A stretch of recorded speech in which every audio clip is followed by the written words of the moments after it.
שלום לכולם ולכולן, וברוכים הבאים לפרק החדש של הפודקאסט זמן עברית.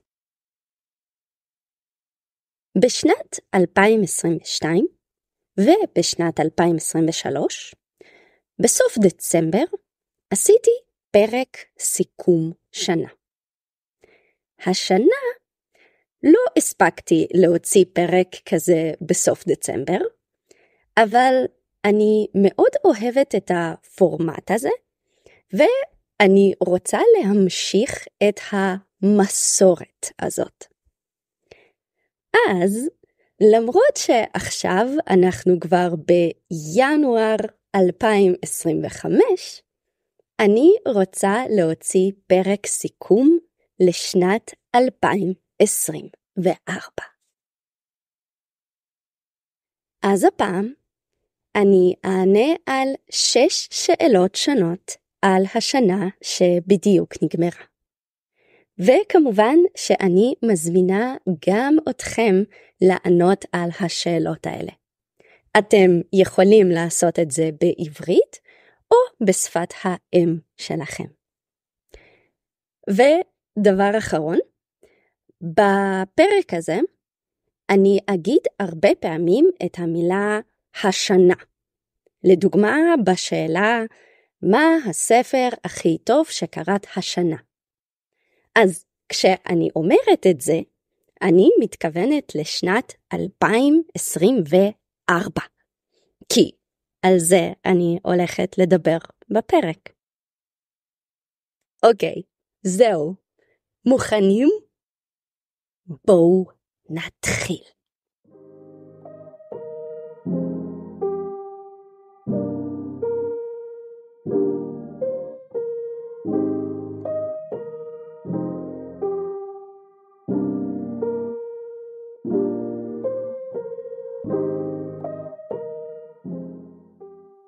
אוקיי, אז השאלה הראשונה היא, מה הספר הכי טוב שקראת השנה? הספר הכי טוב שקראתי השנה היה ספר ישראלי. בגלל שזה ספר ישראלי, אתם מבינים כבר שזה ספר שאמור להיות בעברית. אבל אני לא קראתי אותו בעברית, אלא דווקא ברוסית. תנו לי לספר לכם איך זה קרה. יום אחד, השנה, הלכתי לבקר את דודה שלי. בבית שלה יש ספרייה גדולה של ספרים ברוסית, כי היא ובעלה קוראים בעיקר ברוסית. לי, לעומת זאת, אין בבית הרבה ספרים ברוסית. אז כשאני רוצה לקרוא משהו ברוסית, אני מבקשת ספר מדודה שלי. אז שאלתי את דודה שלי, אם יש לה המלצה על ספר מסוים. דודה שלי ניגשה לספרייה שלה, והוציאה ספר ישראלי מתורגם לרוסית. זה היה ספר של מישהו בשם יאיר לפיד. יכול להיות שאתם מכירים את השם הזה, יאיר לפיד. יאיר לפיד הוא פוליטיקאי ישראלי. היום הוא ראש האופוזיציה בישראל. אבל פעם, לפני שהוא היה פוליטיקאי, הוא היה עיתונאי וסופר. היה לו טור קבוע בעיתון, והוא גם כתב ספרים. אז דודה שלי נתנה לי ספר של יאיר לפיד, ולספר הזה קוראים זיכרונות אחרי מותי. זה ספר שיאיר לפיד כתב על אבא שלו, אחרי שאבא שלו מת. אבא שלו היה טומי לפיד, וגם הוא היה עיתונאי ופוליטיקאי חשוב בישראל. חוץ מזה, הוא גם היה ניצול שואה. שואה זה מה שקרה ליהודים במהלך מלחמת העולם השנייה, וניצול שואה זה אדם שהיה בשואה, אבל הצליח להישאר בחיים. אז הספר הזה הוא ספר על החיים של טומי לפיד. ומה שמעניין בספר הזה הוא שהוא כתוב בגוף ראשון. כשכותבים משהו בגוף ראשון, כותבים אני. אני הלכתי, אני עשיתי, אני אמרתי, זה גוף ראשון. אז הספר הזה כתוב מנקודת המבט של טומי לפיד. אתם מבינים? יאיר לפיד הוא זה שכתב את הספר, אבל הוא כתב את הספר מנקודת המבט של אבא שלו. הוא ניסה לספר את סיפור החיים של אבא שלו מנקודת המבט של אבא שלו. בגלל זה, לספר הזה קוראים זיכרונות אחרי מותי. זאת אומרת, זיכרונות אחרי המוות שלי. באנגלית זה Memories After My Death, וברוסית Мои посмертные воспоминания.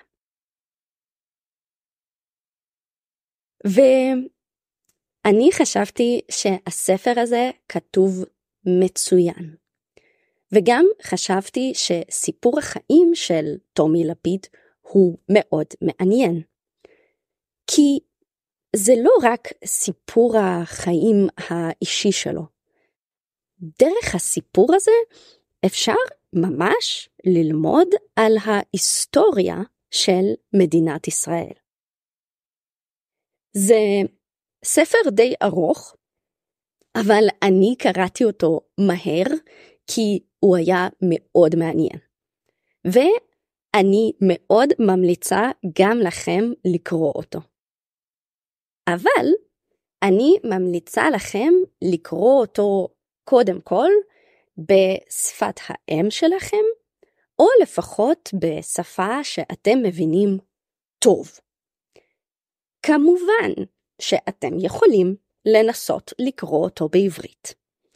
אבל אני מניחה שזה יהיה לכם קשה. בכל מקרה, אני אשים לינק לפרק הראשון של הספר הזה בעברית, בחינם בתיאור של הפרק. למי שרוצה לנסות. השאלה השנייה היא, מה הסרט הכי טוב שראית השנה? האמת היא שהשנה ראיתי הרבה סרטים טובים. בתחילת השנה בעלי עשה מנוי לאתר בשם מומי. זה אתר שיש בו הרבה סרטים איכותיים. אז ראינו שם הרבה סרטים טובים השנה, והסרט שאני הכי אהבתי היה Perfect Days, או ימים מושלמים בעברית. זה סרט של הבמאי וים ונדרס, שהוא במאי מפורסם, שעשה הרבה סרטים גדולים, בעיקר בשנות ה-70 וה-80. אבל הסרט הזה, Perfect Days, הוא סרט חדש שלו, שיצא לפני בערך שנה. הסרט הזה מתרחש ביפן, בעיר טוקיו. הוא מספר על איש שהעבודה שלו היא לנקות שירותים ציבוריים בעיר. הסרט בעצם עוקב אחרי שגרת החיים שלו. זאת אומרת שהסרט מראה מה האיש הזה עושה ביום יום שלו. הוא קם מוקדם בבוקר, קונה פחית קפה ממכונת שתייה ליד הבית שלו, נוסע באוטו לעבודה ושומע מוזיקה. ואז הוא מתחיל לנקות שירותים. בצהריים הוא עושה הפסקה מהעבודה ואוכל ארוחת צהריים על ספסל בפארק. בזמן הפנוי שלו הוא הולך לכל מיני מקומות קבועים, למשל למסעדה מסוימת. ובלילה הוא נכנס למיטה וקורא ספר עד שהוא נרדם. בקיצור, יש לו שגרה קבועה וחיים מאוד רגועים. אבל יום אחד, אחיינית שלו מגיעה לביקור, ואז משהו בחיים שלו משתנה. אני לא אספר לכם יותר מדי כדי לא להרוס לכם את הסרט. אני רק אגיד שיש משהו מאוד יפה באסתטיקה של הסרט הזה. ויש משהו מאוד מרגיע בקצב שלו. כשאני ראיתי את הסרט הזה, הרגשתי כאילו אני גם חיה ביפן ביחד עם האיש הזה. אני מאוד אוהבת סרטים בסגנון הזה, ולכן זה היה הסרט הכי טוב שראיתי השנה.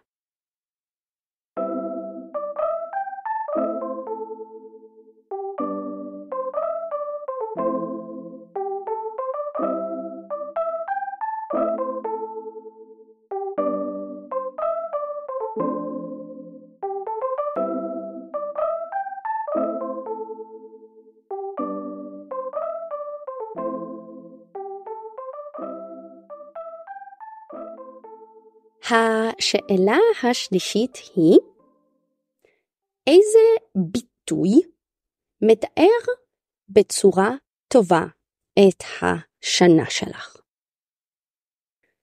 אוקיי, הביטוי שבחרתי השנה הוא עקב בצד אגודל. זה ביטוי קצת מורכב, אבל אני חושבת שהוא מעניין. תנו לי להסביר. עקב זה החלק האחורי של כף הרגל. באנגלית זה heel, ברוסית פטקה. אגודל זאת האצבע הכי גדולה ביד או ברגל. באנגלית זה thumb, וברוסית בלשוי פלץ. אז מה זה עקב בצד אגודל? תדמיינו שאתם הולכים, ושבכל צעד שאתם עושים, העקב שלכם נמצא ליד האגודל של הרגל השנייה. אם אתם הולכים ככה, זה אומר שאתם הולכים מאוד בזהירות. וזה גם אומר שאתם מתקדמים מאוד לאט.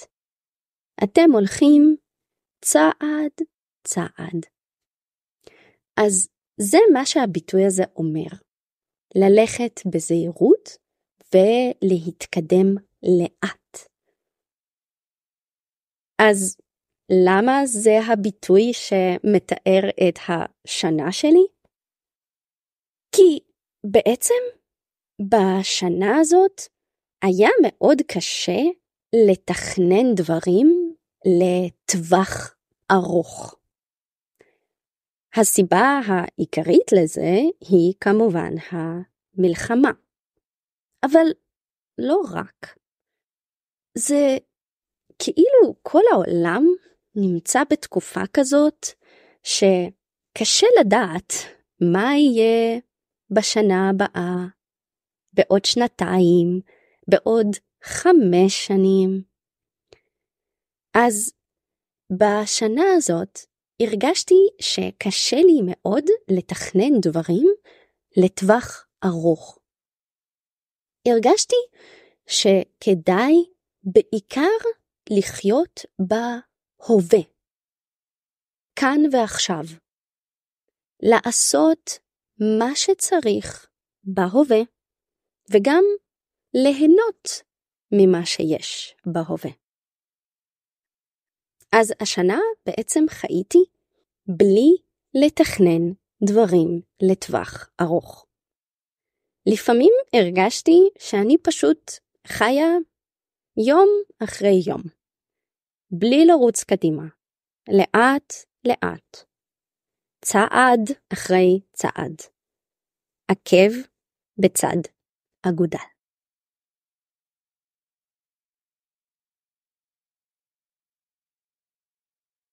השאלה הרביעית היא, איזה דבר חדש למדת השנה?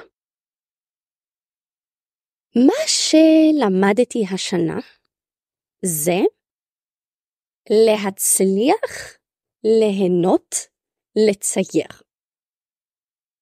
לצייר זה משהו שעושים על דף בעזרת עיפרון או בעזרת מכחול וצבעים. באנגלית זה to draw וברוסית ריסוות. אז השנה למדתי ליהנות לצייר. מה זאת אומרת ליהנות לצייר? תנו לי להסביר. תמיד רציתי לצייר כל מיני דברים קטנים שקורים לי בחיים. למשל, אם אני יושבת בבית קפה, אז לצייר סצנה קטנה מבית הקפה.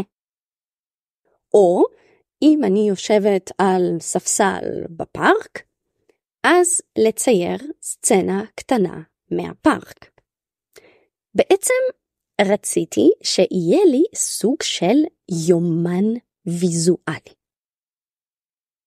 אבל הבעיה היא שכשמציירים משהו והוא יוצא לא טוב, אז יש בזה משהו מתסכל. ולכן כל פעם שהייתי מנסה להתחיל יומן ויזואלי כזה, הייתי מרגישה שאני לא מציירת מספיק טוב. וזה היה גורם לי להיות מתוסכלת. ואז הייתי מפסיקה לצייר. אבל בעצם כל מה שצריך בשביל לצייר טוב זה פשוט לצייר. לצייר קצת כל יום. האמת היא שזה קצת כמו ללמוד שפה. צריך לתרגל באופן קבוע. וגם אם עושים טעויות, זה בסדר. זה חלק מהלמידה. לא צריך להיות מתוסכלים מהטעויות, אלא ללמוד מהן. אז מה שקרה השנה, הוא שמצאתי ערוץ יוטיוב של בחור שמצייר בדיוק כמו שאני רציתי לצייר. הוא מצייר סצנות קטנות מחיי היום-יום. אבל הוא מצייר עם קווים לא ישרים. קווים שהם קצת רועדים, בזיגזג כזה. אז זאת בעצם טכניקה מיוחדת של ציור. וכשמציירים בטכניקה הזאת, יותר קל לצייר בלי לעשות טעויות. או אפשר להפוך את הטעויות לחלק מהציור. אז ראיתי כמה סרטונים שלו, ולמדתי ממנו כל מיני דברים. וככה התחלתי לצייר באופן קבוע.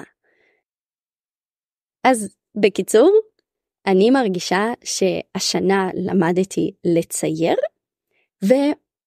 וליהנות ממה שאני עושה, ואני כמובן מאוד שמחה שזה קרה.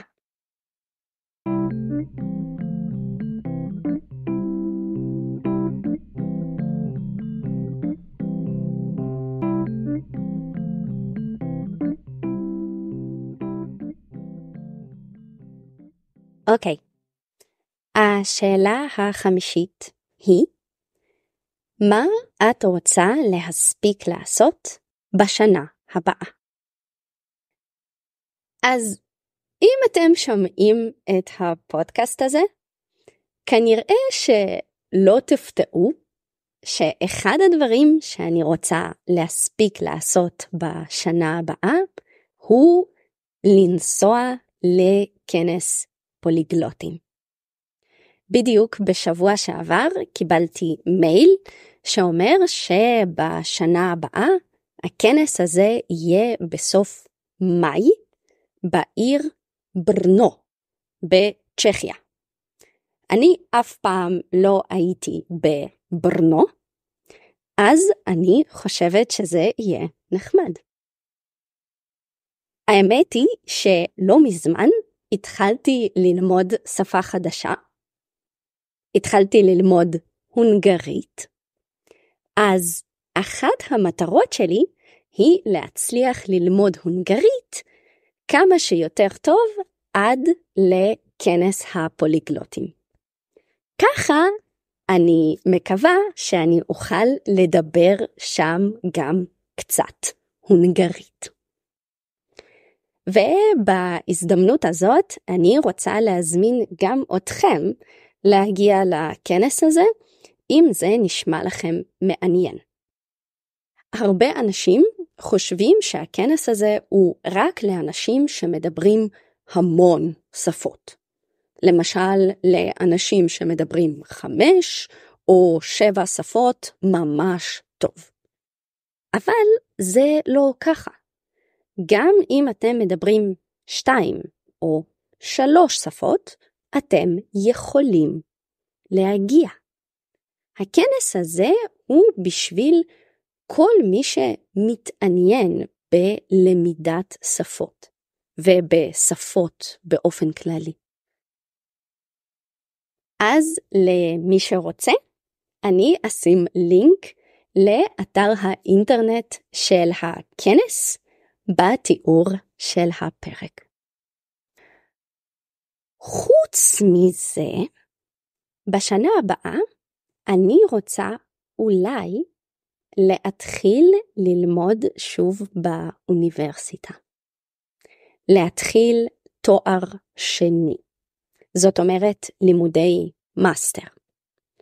אבל לגבי זה אני עדיין לא בטוחה, אז אין לי עוד מה להגיד על זה כרגע.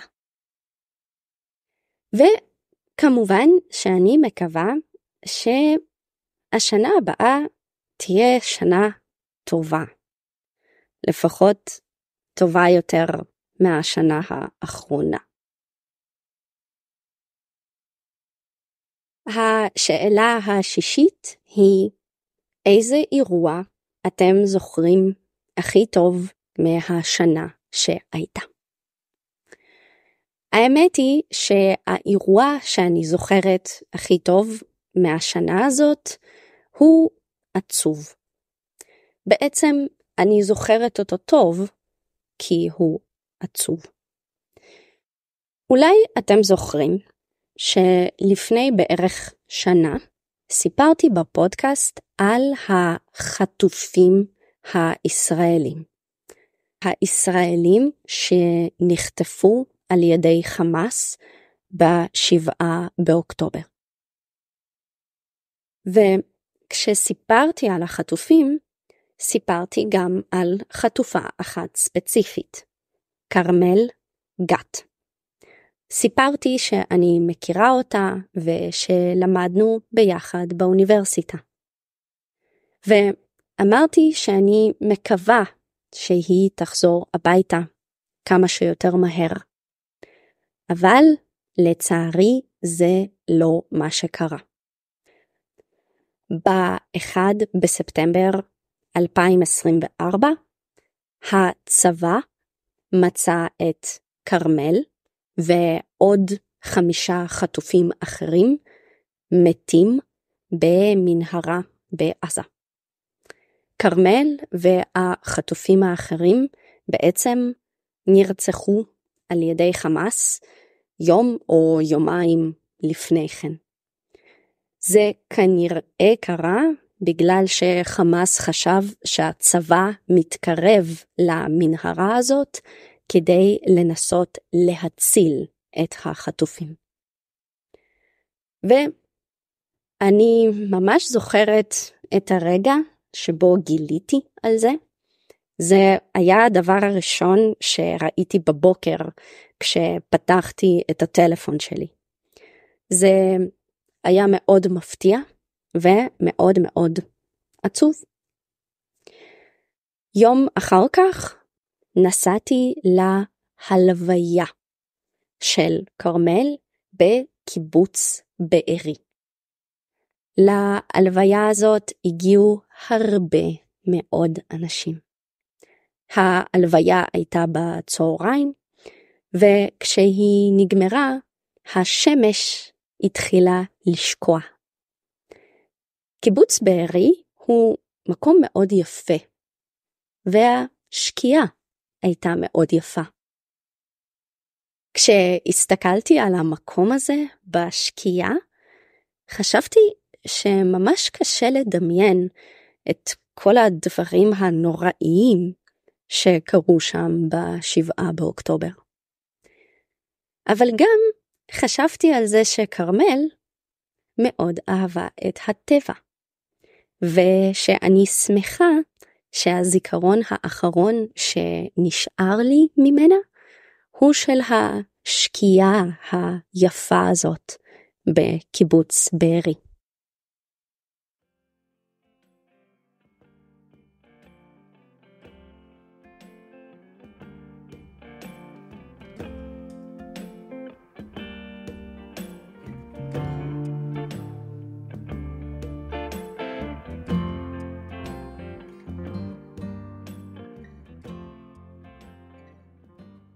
זהו, הגענו לסוף הפרק.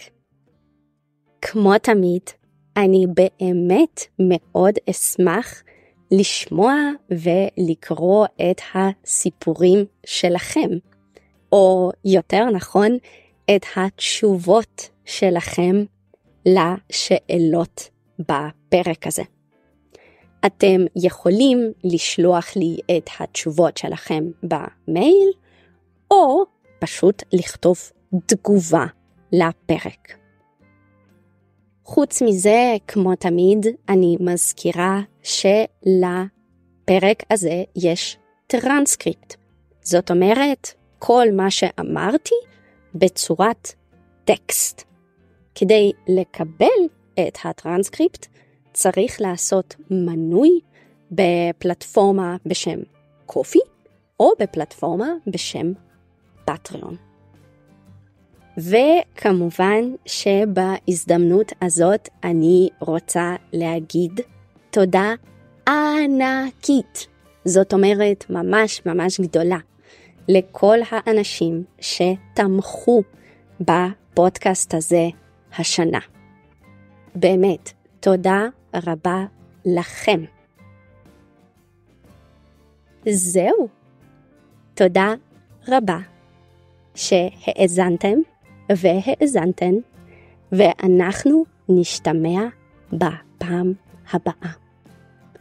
יאללה ביי. להתראות.